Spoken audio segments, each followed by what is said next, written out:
Om Swastiastu. Om Namaste Namaste. Umat Dharma yang berbahagia dimanapun berada, pada kesempatan yang berbahagia ini kembali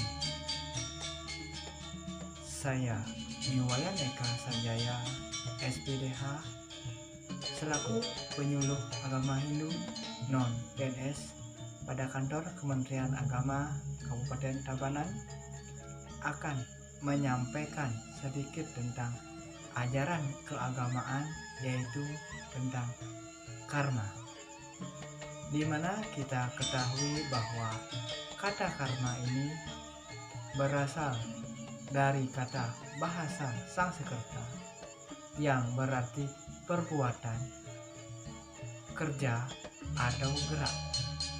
Karma atau perbuatan ini meninggalkan yang namanya karma wasana atau jejak-jejak dari perbuatan kita yang akan menentukan baik buruknya perjalanan kehidupan kita. Jika karma kita baik atau sering disebut dengan subha karma, maka akan mendapatkan perjalanan hidup yang lancar dan bahagia. Sedangkan jika karma kita tidak baik atau sering disebut dengan asubha karma, maka akan mendapatkan pengalaman hidup yang berat dan sengsara. Di sini, hukum karma adalah hukum yang mengatur dinamika kehidupan semua makhluk hidup yang ada di alam semesta ini. Yang mana hukum inilah penyebab mengapa adanya yang terlahir miskin dan ada yang terlahir kaya, dan ada yang cantik dan ada yang tampan atau jelek. Itu kembali lagi kepada karma wasananya yang dilakukan di kehidupan yang terdahulu. Di sini pun ada macam-macam bentuk karma. Bentuk karma jumlahnya sangat banyak, yang secara garis besar dapat dikelompokkan menjadi 8 pokok bentuk karma, yaitu sebagai berikut. Yang pertama ada mahniya karma. Ini merupakan karma yang akan mengaburkan kesadaran kita atau menghilangkan peningkatan kualitas dari kesadaran kita, membuat jatuh ke dalam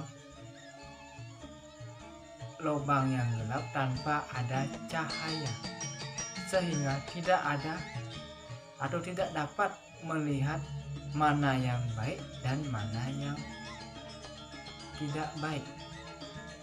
Saya ambilkan contoh, misalnya kita terlalu banyak marah, sering membenci, perilaku yang kasar, dan lain sebagainya. Yang kedua, contoh yang kedua, terlalu larut dalam kesenangan-kesenangan yang bersifat keduniawian.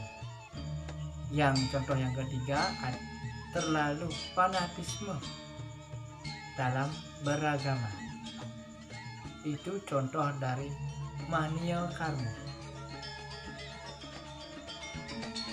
Yang kedua ada darsana waranya karma, di mana karma yang menghalangi kemampuan fisik kita serta menghilangkan kemampuan penginderaan yang ada di dalam diri kita.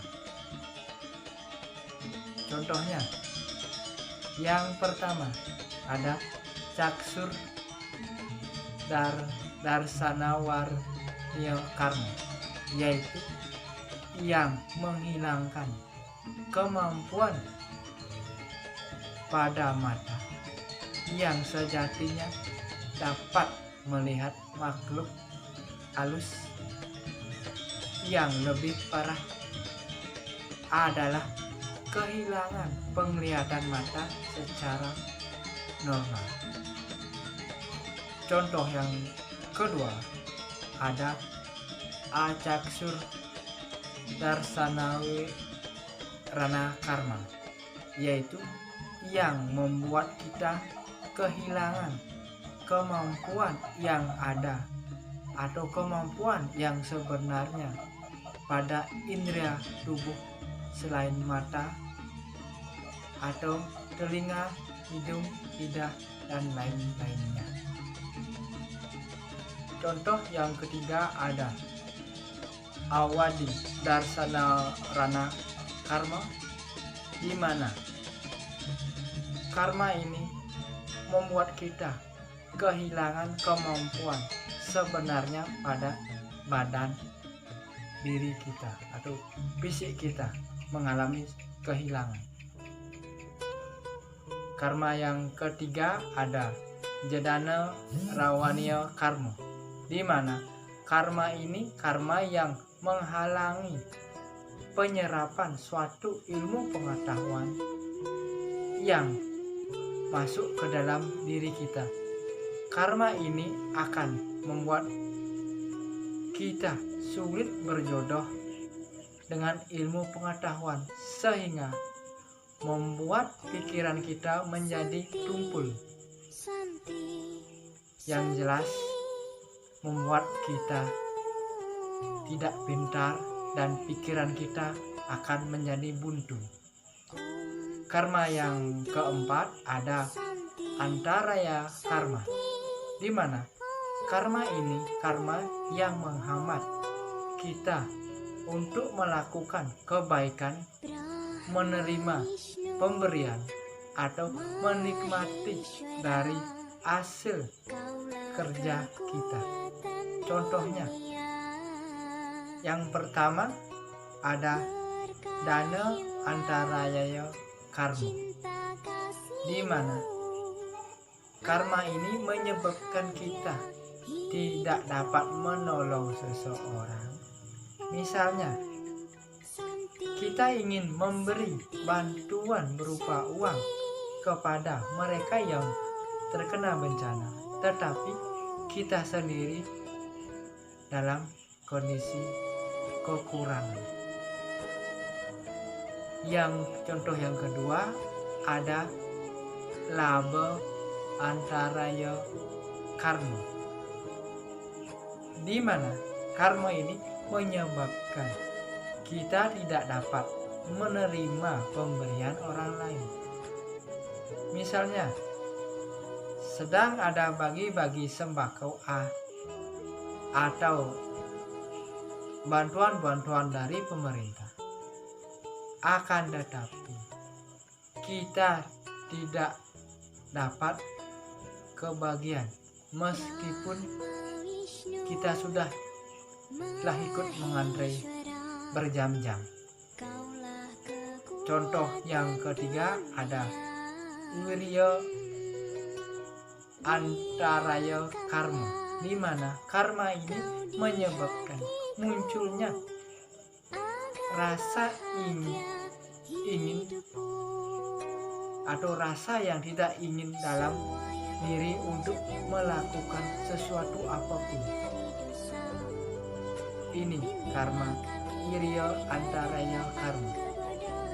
Kita tidak dapat atau menyebabkan diri kita tidak memiliki rasa ingin dalam diri untuk melakukan sesuatu kegiatan. Karma yang nomor 5 yaitu ada wedaniya karma, di mana karma ini karma yang mempengaruhi gejolak dari emosi, perasaan, dan pikiran positif maupun negatif yang ada di dalam diri kita sendiri. Misalnya, ada yang suka mudah marah, ada yang penyabar, ada yang suka humoris, ada yang pemurung, ada yang pemberani, dan ada pula yang penakut. Karma ini terbentuk dari akumulasi sifat-sifat dalam menjalani kehidupan sebelumnya atau saat ini. Jika kita mengalami atau menjalani hidup dengan ulas asih kepada semua makhluk hidup yang ada di dunia ini atau di alam semesta ini, maka kita akan mendapatkan karma yang bersifat baik. Sedangkan jika kita mengalami hidup dengan suka menyakiti makhluk atau merugikan makhluk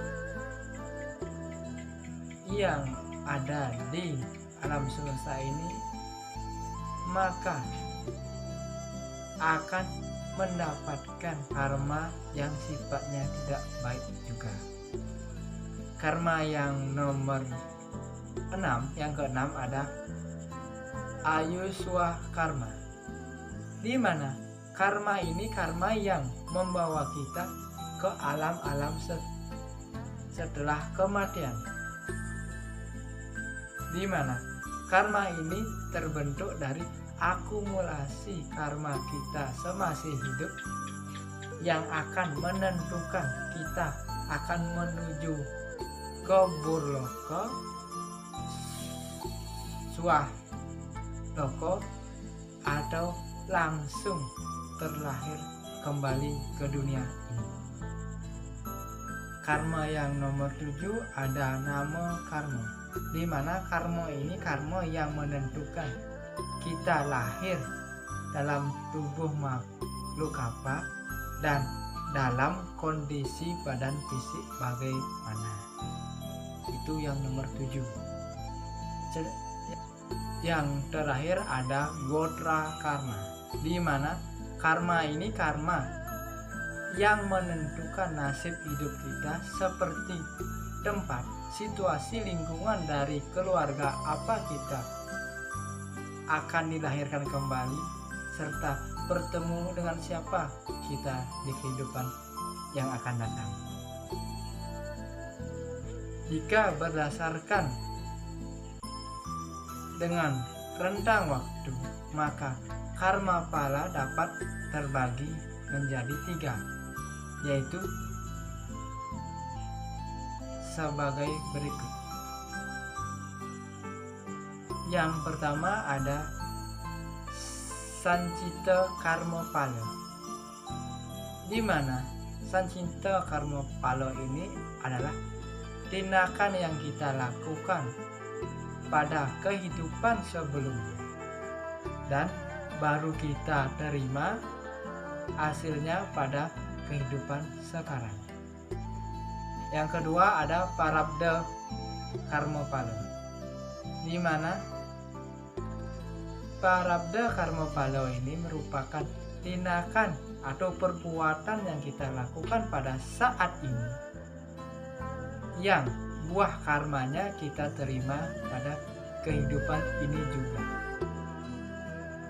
Yang ketiga ada Kriya Mano Karma Pala, di mana Kriya Mano Karma Pala ini merupakan perbuatan atau tindakan yang kita lakukan pada saat ini yang karmanya akan kita dapat atau kita peroleh di kehidupan berikutnya. Umat Dharma yang berbahagia, di sini adapun cara untuk menghadapi karma, yaitu dengan berhubungan yang baik dengan karma, yang artinya di sini biarkanlah putaran karma itu mengalir bersama diri kita sendiri, karena mereka yang mengalir bersama putaran karmanya maka batinnya akan damai dan lebih mudah merasakan atau lebih mudah merasakan suatu kebahagiaan di dalam hidupnya. Karma akan memunculkan sifat-sifat ketulusan dan keikhlasan dari dalam diri kita sendiri, menjadikan suatu kehidupan itu lebih baik. Misalnya, jika kita punya impian menjadi seorang yang kaya raya, akan tetapi setelah bekerja, hasil yang kita dapat atau kita peroleh atau karma hanyalah hidup sederhana, maka mengalirlah bersama karma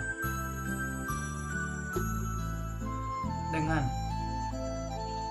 memiliki sifat bersyukur atau mensyukuri apa yang kita sudah miliki sekarang ini. Kita harus tetap bersyukur dengan mengurangi atau menghilangkan rasa mengeluh dan tetap selalu bekerja keras untuk mencapai cita-cita kita. Siapakah penentu karma kehidupan ini? Mungkin kita mengira bahwa karma yang kita peroleh sudah diatur oleh atau ditentukan oleh Tuhan atau Ida Sang Yang Widi Wasa. Tetapi dari apa yang dijelaskan di dalam buku Samsara, yaitu dalam ajaran agama Hindu, manusia itu disebutkan sebagai Swantantra Kata, di mana makhluk yang sepenuhnya bebas, memiliki kehendak bebas, dan sepenuhnya bertanggung jawab atas semua perbuatannya sendiri.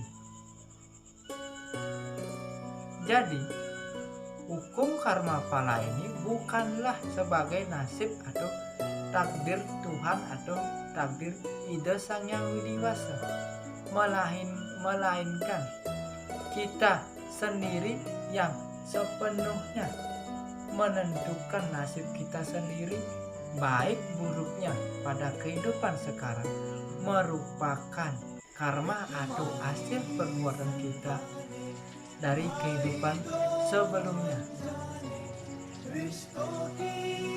Maka marilah kita sama-sama benahi diri kita, pilih yang baik dilakukan, yang tidak baik jangan dilakukan, agar di kehidupan yang akan datang kita mendapatkan karma wasana yang lebih baik dari karma wasana yang kita terima pada saat sekarang ini. Umat Dharma yang berbahagia, demikian yang dapat saya sampaikan tentang karma. Bila ada salah kata atau salah ucap dari penyampaian karma ini, saya mohon maaf sebesar-besarnya, dan semoga penyampaian ini bermanfaat bagi umat Dharma yang ada di Indonesia.